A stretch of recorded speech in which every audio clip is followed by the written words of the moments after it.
Hello there. Today I'm going to tell you about a killer with no name, Zodiac.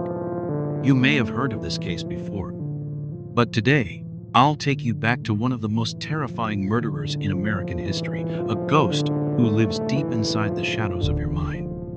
This podcast will take you back in time to the first murders, the haunting letters, and an investigation that has spanned over half a century. Who is Zodiac? Why has he never been caught? And if he's still alive, is he listening to you right now?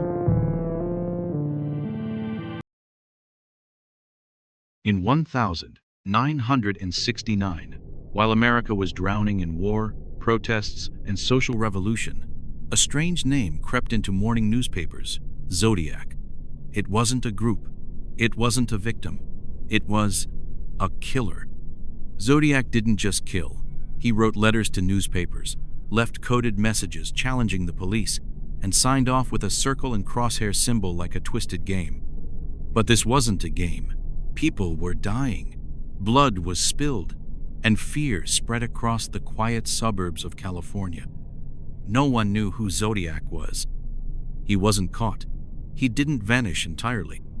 He became a living legend, a ghost with a pen, a murderer who played detective and never showed his face. It all started on December 20, 1968, in Benicia, California.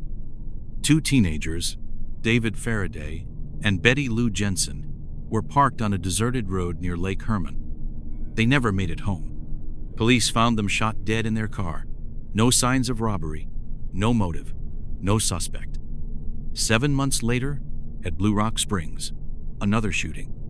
Darlene Ferrin died instantly. Her boyfriend, Mike Mageau, survived and gave the first description of the killer. White male, 20-30 years old, slightly heavy, short brown hair. 3 days later, the real game began.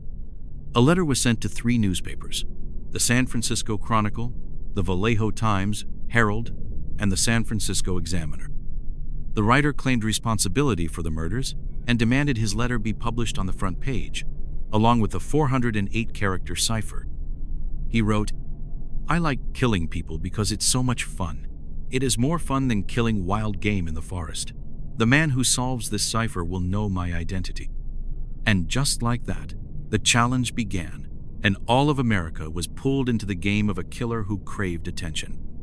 Weeks later, the second letter arrived. Zodiac confirmed, "I am the one who killed the couples," and warned, "I will not stop. I will keep killing unless you play my game." The 408-character cipher was eventually cracked by a teacher and his wife. But instead of revealing his identity, the Zodiac only repeated, "I kill because it's thrilling. And after death, I will be reborn in my own paradise of murder." In September 1969, he struck again.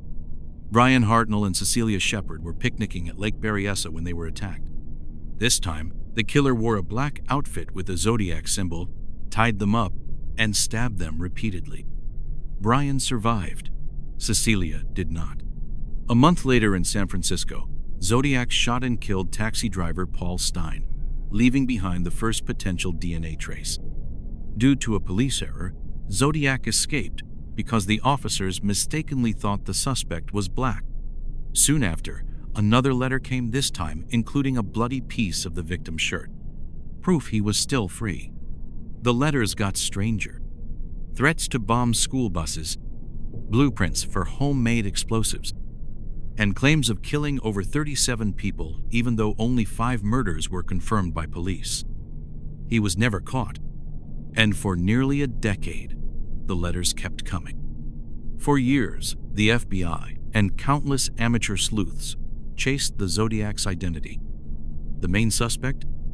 Arthur Lee Allen, a strange man who lived near the crime scenes, loved codes, and was fired from a school for disturbing behavior. Allen's home was searched.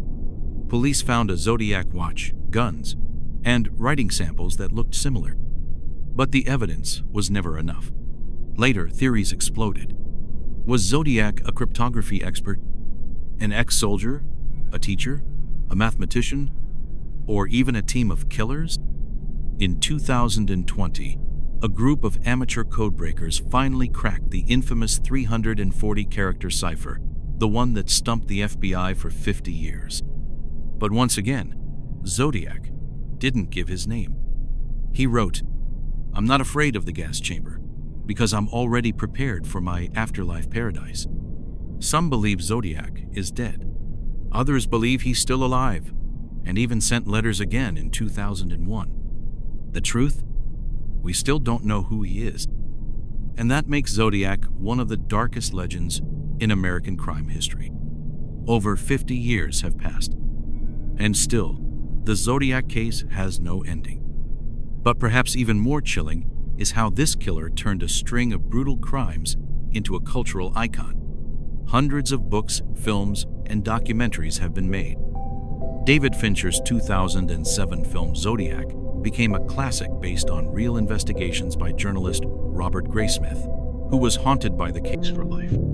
In pop culture, Zodiac is the embodiment of silence, brilliance, and terror. He didn't need cameras, social media, or live streams. Just pen and paper, and he made a nation tremble. What made Zodiac so different?